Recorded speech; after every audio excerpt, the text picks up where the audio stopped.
This is a great space-saving technique. I picked up these containers at Dollar Tree. They can be found in the travel section, and you get 3 for $1.25. The first thing I'm going to do is use some nice and strong super glue or E6000 and attach the magnets to the bottom of each one of the containers. While that's drying, I'm going to upcycle an old picture frame. On the back of this frame, I am going to add some magnets. Again, these are nice and strong so that this frame isn't going anywhere. Now I'm going to use these glittery black stickers I found just to put the word spices on the bottom of the frame. The lids of these jars are just white plastic lids, so I'm using a Sharpie to write the name of spices that I use most often right on top. Now it's time to fill up the jars. I'm using a funnel for the more fine spices, otherwise I can just pour them right in. Now it's time to arrange it on my fridge. I'm going to put up the frame first where I want it. This is on the side of my fridge, right next to my counter. Really easy to access when I'm cooking. And then I can just stick the jars right on the fridge inside the frame. The frame is just a nice decorative way to keep everything organized. I love having these right at my fingertips instead of having to dig through a cabinet. I'm able to buy my spices in bulk and just put a small amount into these jars and then use them as I'm cooking. I hope this inspired you to create some magnetic spice jars for your kitchen. I printed some of my favorite photos at CVS, each of them being an inch tall and 3/4 of an inch wide. If it's not obvious why I picked these pictures, it's because they're each moments that I really wanted to remember. There's my husband and I's wedding day, the day that we got our puppy, Willow, so I thought that they would be perfect for this project. Once all the photos were cut out, I covered them in a generous amount of hot glue. Then I took this wax seal stamp in the shape of a frame and stuck it on top.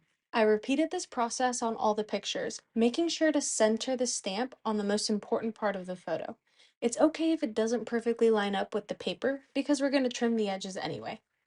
Once all the excess hot glue was cut off of the pictures, I pulled out this beautiful gold paint marker. I carefully went along the edges, taking my time so I wouldn't flood the image. Lastly, I cut a few pieces off of this adhesive magnetic strip and stuck them onto the back of all the pictures. Then it was over to the refrigerator, where these mini magnets made the most beautiful gallery display. It captures all the whimsy and magic from these important moments in my life, and it gives me a reason to smile every time I head to the fridge. Grab a rolling pin for this functional and unique kitchen decoration.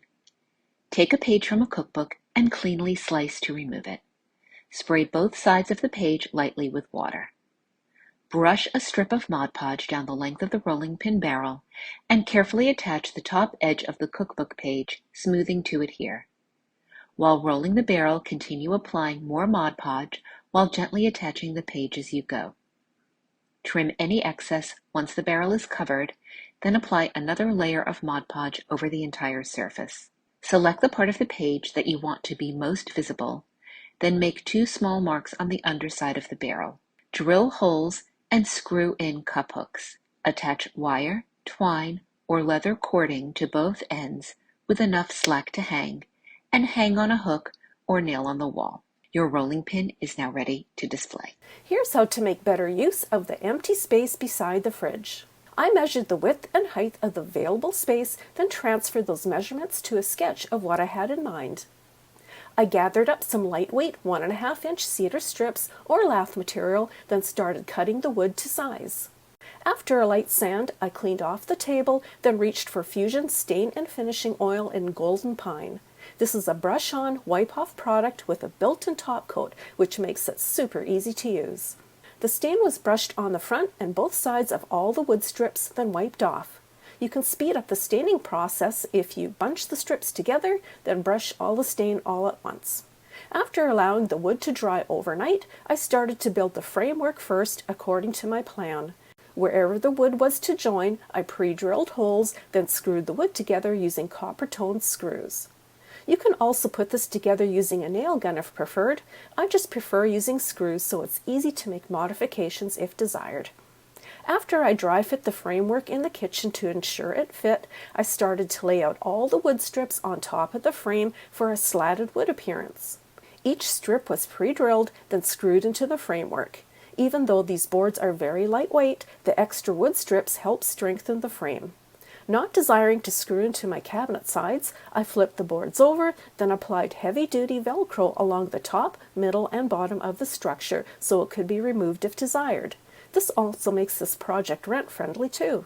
Then flipped over again, I arranged and reached for 2 rows of dollar store hooks I previously spray painted black, attaching them in place with screws. Hanging the mugs first helped their positioning. I then positioned the rack against the fridge, pressing along the Velcro strips to ensure they attached well. Then after loading up the hooks and putting coffee pods in the cup, my new coffee station wall is well organized and ready for a fresh brewing session. I can't believe how much this fridge organizer improved the look of the space. If you love DIY projects and creating upcycling ideas, you're going to love these fun ways to repurpose old utensils. Instead of letting them sit unused in a drawer, why not turn them into something unique and functional? For this, I used a large ladle with a beautiful bronze finish, but any ladle will work.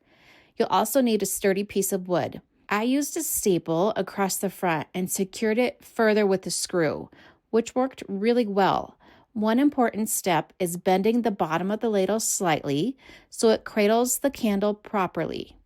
Once mounted on the wall, just pop in a small candle and look how cute that is. You can even group a few of these together for a warm, rustic display. I used a vintage dessert spoon, but any utensil with a solid handle will work. A great trick to make bending metal easier is to soak the spoon in hot water for a few minutes.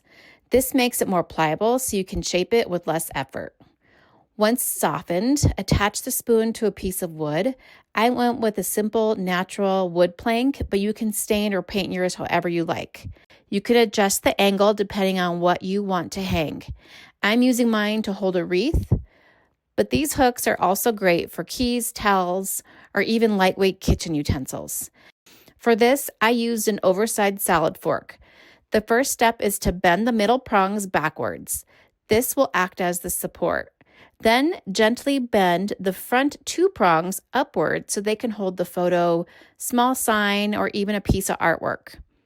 Once the fork is shaped correctly, it stands on its own and it becomes a perfect little display piece. I love how this adds a vintage handmade touch to my space. You can use it on a shelf, a desk, or even a side table to showcase pictures or art in a unique way. I love how these simple projects give old utensils a brand new purpose. Each piece feels personal and adds character to your home decor. The best part, you probably already have some of these materials lying around. Run down to the hardware store and grab a stick of oak. This is a 1x2 by 9 foot long. Also going to get some of these command hooks. They're great and non-permanent. I have this end piece on my cabinet on the top and the bottom, and I know there's something I can do with it. First thing I'm going to do is measure my cabinets, and I'm going to make a couple of marks at 31 inches. I'm going to cut 2 of these boards at this size. If I need to go ahead and sand the edges, I'll do that. The next 2 are going to be the top cuts, and those are going to be cut at 20 inches and 3/4. I'm going to go ahead and join those up, but first, I want to put some glue on the end. That's going to make this joint super strong. So all it takes is a little glue on the end, and then I'm going to use some brad nails. 2 of those inside will work just fine. Once I get those all done, it's a strong joint. No worries about it breaking. And I'm going to size up all 4 of them. I'm going to put a railing down the middle. I did run out of oak, so I had to use some pine wood. Once I get that done, I'm going to go up about 5.5 inches and measure across because I'm going to put a railing on. Again, I had to use some pine wood for this. And once I get that on, it just takes 1 brad nail on each side to hold it together. Now, once I got those on and it's super strong, I need to use some pre-stained wood conditioner. When you're using pine, it's a soft wood, unlike oak, which is a hardwood. When I go to stain the pine, it's going to be all blotchy. So only on the pine do I need to take this pre-stain and put it on. It doesn't take much, just 1 little dip was able to do the whole thing. Let this dry about 30 minutes and then come back and we're going to stain it. Now, my cabinets had kind of an orangey color to it, so I went with a maple look. I could have gone with pecan, but maple seems to be the closest match. I'm going to cover all the sides of the boards, make sure I get the oak and the pine and all the ends. Now it's time to hook it up, put it together. Look at that color, it matches pretty good. I'm going to use just a few of those brad nails that go through the boards and into the cabinets, and it's going to hold it on. Once I get all of those on and it's ready and adhered nice, I'm going to take those command strips. They're easy to use. You just got to peel off the back on one, put it on the hook, and then make sure it's nice and secure, and then peel off the other edge. Then you can take it and put it on the cabinet. I'm going to go ahead and put 2 of these on, and they're actually really great. They stick good. They're also removable and not permanent. Now take your family cookbook or any book that you like, put it in there. I'm going to use some of those oven mitts. That's what that railing was all about. And then I'm going to use those command strips and hooks to put on some of the utensils that I use the most.